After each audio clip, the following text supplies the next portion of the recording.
আহারে মনে মনে ভাবলাম দেখা দিয়ে চলে যাব, আবার জিজ্ঞাসা করছে তুই আমাকে চিনিস? আর মনে মনে হাসছে, যে মনে মনে হাসছে বলছে আমি এই তোমাকে এই সংসারে পাঠিয়েছি, তোমাকে আমি না চিনি? বলে বল তো আমার নাম কি? তোমার নাম জয়দেব গোস্বামী। সবাই বলতে পারে। বলতো আমার বাবার নাম কি? তোমার বাবার নাম ভোজদেব গোস্বামী। আর বলবো? বলে হ্যাঁ, তোমার মা ইতিপূর্বে তোমার যখন 4 বছর বয়স ছিল মারা গেছে। জয়দেব মনে মনে চিন্তা করছে, ওরে আমার আধার কার্ড প্যান কার্ড পেলো কোথা থেকে? তখন তো আর আধার কার্ড প্যান কার্ড ছিল না, বোঝানোর জন্য বললাম। জয়দেব বলছে হ্যাঁ এতদিন আসিসনি কেন? এত ডেকেছি।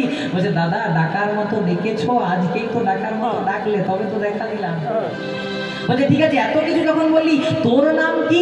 ভগবান মনে মনে চিন্তা করছে এই রে, ভাবলাম দেখা দিয়ে চলে যাবো, এবার নাম জিজ্ঞেস করছি। কি বলবো? আমার নাম বল বল তাড়াতাড়ি বল। আমার নাম বলবো না। বাবা মায়ে একটা ভালো নামও দিতে পারিনি, বলবো না? তোমার যদি এতই নাম নিয়ে মাথা ব্যথা, একটা নাম দিয়ে দাও।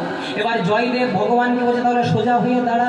যত সোজা করছে মা তত বাঁকা, যত সোজা করছে তত বাঁকা হচ্ছে। জয়দেব বলছে হ্যাঁ রে, বাবা মাই একটা ভালো নামও দেয়নি আর সোজা হয়ে দাঁড়াতেও শিখায়নি।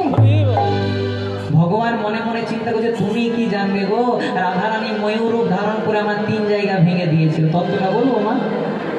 একদিন রাধারানীর বৃন্দাবনে হয়েছিল প্রচন্ড অহংকার। বাবা রাধারানী মনে মনে চিন্তা করেছিল আমি ছাড়া কৃষ্ণ লীলাই হবে না, কিন্তু ভগবান সব সহ্য করতে পারে, ভক্তের অহংকার সহ্য করতে পারে না।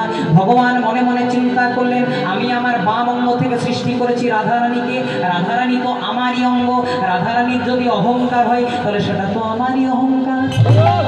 তাই রাধারানীর অহংকার চূর্ণ করার জন্য ভগবান তার অঙ্গ থেকে সৃষ্টি করেছিলেন আরেকজন নারী, যার নাম দিয়েছিলেন বিরজা। ওই যে উত্তরপ্রদেশে যেটা যমুনা নদী বৃন্দাবনে, সেটা তখনকার দিনে বিরজা ছিল। এবার বিরজাকে নিয়ে ভগবান বলছে ও বিরজা, তোমাকে নিয়ে আমি লীলা করব। সৃষ্টি করেছে, এবার লীলা করছে মা। আর শ্রীরামকে বলছে শ্রীরাম তুই দরজা পাহারা দিবি, যদি কেউ আসে কাউকে প্রবেশ করতে দিবি না। শ্রীরাম বলছে কাউকে না হয় প্রবেশ করতে দেব না, কিন্তু যদি আসে রাধা আমি কেমনে দেবো বাধা? বলছে রাধারানী আসবে না, চিন্তা নেই। এই বলে আজ কৃষ্ণ আর বিরজা লীলা করছে মা, আর শ্রীরাম দরজা পাহারা দিচ্ছে। কথায় আছে যেখানে বাঘের ভয়, কত সুন্দর বলছো গো মা, যেখানে বাঘের ভয় সেখানেই সন্ধ্যা হয়। প্রথমে রাধারানী হেলতে দুলতে চলে এসেছে। শ্রীরাম রাধারানীকে দেখে এত ভয় পেয়ে গেল, রাধারানী কিছু জিজ্ঞাসা করলো না মা। শ্রীরাম প্রথমে বলছে রাধে তোমার কৃষ্ণ এখানে নাই। ঠাকুর ঘরে কে? আপনারাই খেয়েছেন।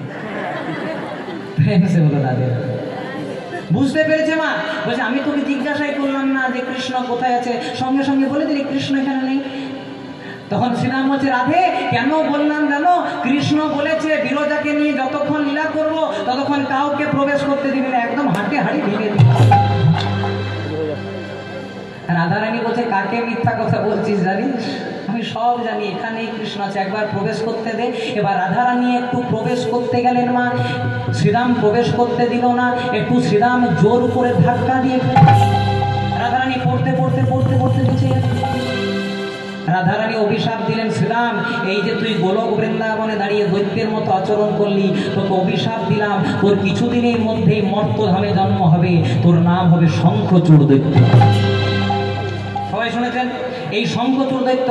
তখন শ্রীরাম বলছে রাধে আমি তো শুধু কৃষ্ণের আজ্ঞা পালন করছিলাম, তুমি আমাকে লঘু পাপে গুরুদণ্ড দিয়ে দিলে, অভিশাপটা ফিরিয়ে নাও। বলছে মুখ থেকে যদি একবার অভিশাপ বেরিয়ে যায় আর তীর ধনুকের তীর যদি ছুটে যায় সেটাকে ফেরানো যায় না, তাহলে ফেরাতে পারবে না? বলছে না, তাহলে তুমি যদি আমাকে লঘু পাপে গুরুদণ্ড দিলে, শ্রীরাম বলছে আমিও তোমাকে অভিশাপ দিলাম, যে কৃষ্ণকে না দেখে তুমি এক মুহূর্তও থাকতে পারো না, সেই কৃষ্ণের সঙ্গে তোমার 100টা বছর কোনো দেখাই হবে।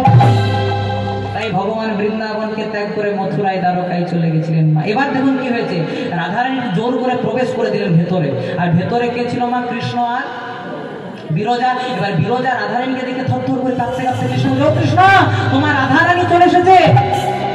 কৃষ্ণ বলতে চিন্তা করো না, তুমি হয়ে দাও জল আর আমি হব একটা কালো সর্প, রাধারানী বুঝতে পারবে না। ভেতরে প্রবেশ করলো, বিরজা হয়েছে জল আর কৃষ্ণ হয়েছে কালো সর্প। রাধারানী প্রথমে বুঝতে পারলো না, তারপর যোগ সাধনার মাধ্যমে বুঝতে পারলেন কৃষ্ণ হয়েছে জল আর বিরজাকে করেছে বিরজাকে করেছে জল, আর কৃষ্ণ হয়েছে কালো সর্প, তখন করেছে কি মা রাধারানী ময়ূর রূপ ধারণ করলেন।